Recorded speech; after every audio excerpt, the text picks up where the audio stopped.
Okay, I thought we might do a quick update on the use of the monitor as quickly and easily as possible. First thing, you've got the buttons on, off, and also menu, start and stop, hopefully self-explanatory, but also plus and minus as in increasing values up and down, reset or enter.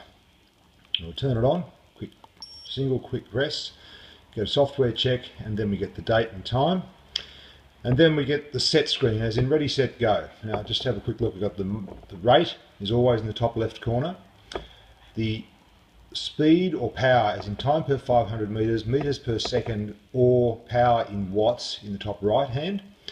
Where the set appears, that larger window will be either time or distance, depending on what you've set. But at the end of a piece of a certain distance, you'll get the time and vice versa. Over in this left-hand bottom screen, that's the variable screen. That can have up to 9 different values, and we'll have a look at those in a minute.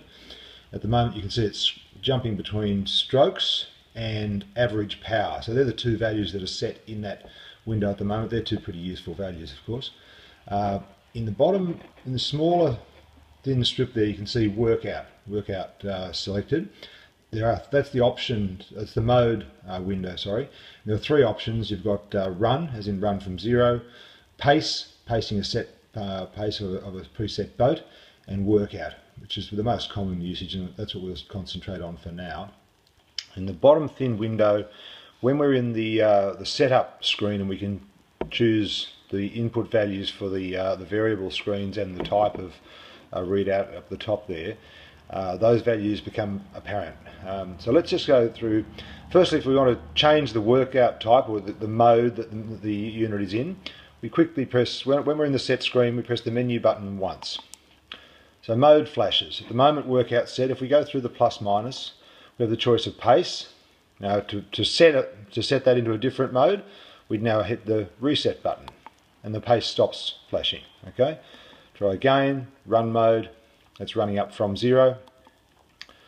Right, once more, and we'll go back to workout mode. So that's what we'll concentrate on for a minute.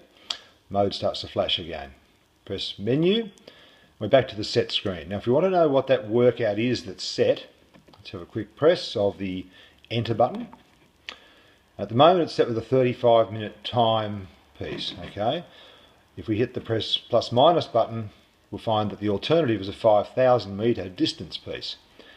If we press the reset button, we get the chance to change or reset that value. So we want to do a 4,000 meter piece, for instance. Okay, press enter, move across, so we could make 4,500 meters piece or whatever we chose. Okay, when we've decided on that, we let it. Now if we leave it in distance or time, when I start now, that will be a 4,500 meter piece. If I want to change that, quickly go back, hit enter again. Oh, sorry, beg your pardon. If we're here on the workout mode, we hit the reset to check out, as we know it's in workout mode. I'm sorry about that. Plus minus gets us to time. We were 35 minutes. Let's say we wanted to do 30 minutes, not 35 minutes. Hit the enter button to reset that value, and the minus value to decrease the time set. Okay, so now we're set for a 30-minute distant timepiece. Right, so hopefully that's a reasonable explanation of how to set a workout for you. If we want to change the actual variables that are showing in here, or what type of speed or power output is showing, we hit the menu button twice. 1, 2, go through mode and into setup. Now you can see that those values in the bottom thin strip window have started to change, have started to flash, become available. So if we scroll across, let's try plus. We'll go from display to backlight. So you can see that the backlight is set at the lowest possible intensity and it's off, which is where I normally have it in case I accidentally activate it. Across to body weight. I want to change body weight. We'd hit the reset button and reset it to whatever was the value we needed. Let's just call it 80 kilos for now, save some time. Go across, we have the boat type available. So the boat at the moment is set as an 8. We can change that to a 4 minus, a coxless 4, which is approximately the setting for that we're familiar with from the Concept 2, but with a 95 kilo person in it. The alternative would be a pair, another selection boat used in rowing a lot, or a single scull.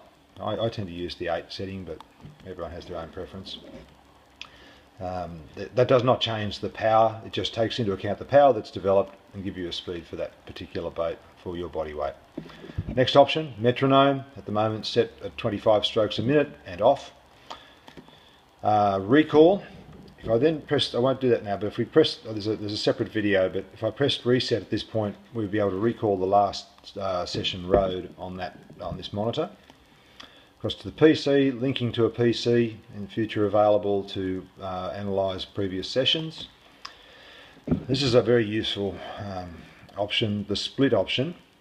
At the moment it's set on time, every 500 metres you row, you'll get the average speed of the last 500 metres. There are other options, is to have no split whatsoever, but that still can be changed in the recall mode, but we won't go into that now. But if we didn't want to have the session interrupted, we wouldn't give the split. We have a 100 metre split, so if you're doing short pieces and you want to really analyse the distance, the time it takes you for every 100 metres, you could use that. 250, or of course the most common split to keep is the one that people are familiar with, is the 500 metre split. So if we just hit enter, that stays set. Come across here to the memory, and you can see that I've actually cleared the memory quite recently. There's none of the memory used, or effectively none. It's the lowest possible value. Or the second calibration value is the sensitivity of a heart strap. Normally it's set at 2, but if the battery on the heart strap was getting a bit flat for any reason, wasn't being picked up, you can change that sensitivity. So let's go through again, and we'll do changing the display. So display is now flashing. Now to get into and change the display, we hit the reset button. You'll see that these values in the bottom left window start to flash. So at the moment average speed is not set. If we wanted to set average speed, we just hit reset. Keep it out, press again. Average power is set. I like average power, so we'll just leave it on there for now. Average power per heartbeat, a numerical value reflecting the watts per heartbeat, not an exact number, but a very useful possible indicator of peak output points for your training. The heart rate itself, we could set that. If I had a heart rate strap to be used, I'd just press there and the heart stops flashing. We know that that will now start to pick up and display your heart rate during the session. Press again, it's not deselected. Distance, occasionally used, definitely used during the pace. That's pre-selected in the pace mode to show you how many metres you are ahead or behind the pace boat. Or you can use it in the workout mode or the run mode to just show accruing metres, but I usually, if I particularly wanted that, I'd have it up here, but that's always an option. Dist stroke is the distance of the stroke, in other words the length of the stroke in centimetres. It's a pure measurement of the distance the chain travels driving the flywheel, so very accurate idea of how long you're actually driving the flywheel for. Dist per stroke, distance per stroke taken, so number of metres travelled every stroke. Great indicator of the efficiency of your training. Then the number of strokes, and you can see that's selected. Again, I could deselect it, but I find it useful to have it there. Calories burned, quite accurate for calories burned in an aerobic system, and you can make the conversion factors to do it for anaerobic by multiplying by, well, at least 3 depending on the argument you use. Distance or time as at the moment it's set with time. Go to distance. I could check that for that window there. Up to here we have metres per second, time per 500, and to get back to watts we actually have to go in anti-clockwise fashion. So we'd go past, around that way and come back. It's just a little glitch in the software. To select watts for that top right hand window, we come back, press on the W, and the watts would now be the selected variable up in here. I'm